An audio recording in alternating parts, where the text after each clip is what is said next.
Eh bien, salut tout le monde, salut Fanta, c'est Nico et aujourd'hui on se retrouve pour une nouvelle vidéo top 6 des anecdotes sur la boisson Fanta.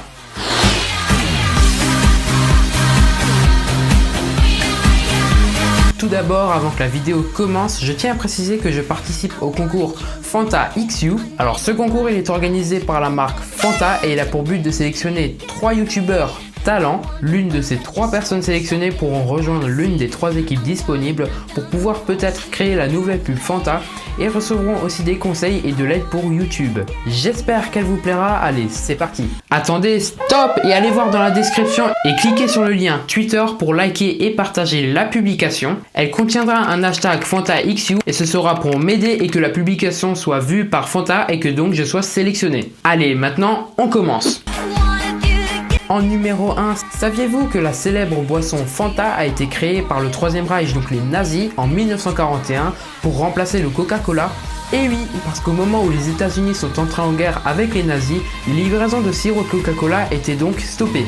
Max Kite, qui était le responsable de la marque Coca-Cola en Allemagne nazie, a alors eu l'idée de créer une nouvelle boisson avec les ingrédients qui étaient disponibles sur place et donc de créer la boisson Fanta. Aujourd'hui, il existe environ 100 saveurs différentes de Fanta à travers le monde.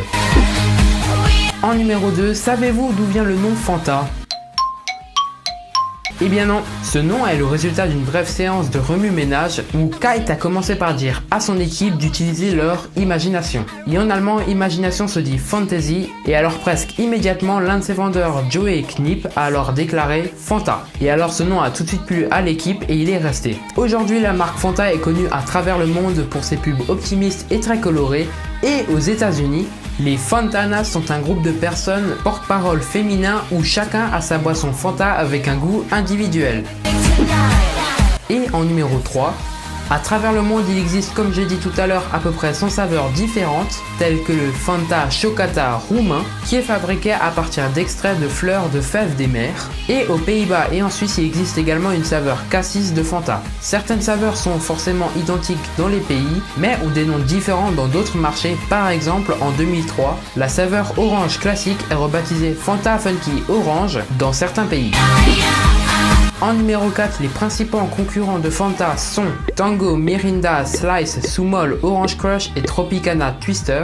Mais Fanta a surtout été la deuxième boisson la plus produite par le groupe Coca-Cola avant leur propre Coca-Cola. En numéro 5, dans la culture espagnole, un pagafantas est un homme amoureux d'une femme qui ne l'aime pas mais lui fait croire et en profite en lui dépensant tout son argent. Et le Vatican a également admis que la boisson préférée du pape Benoît XVI était le Fanta.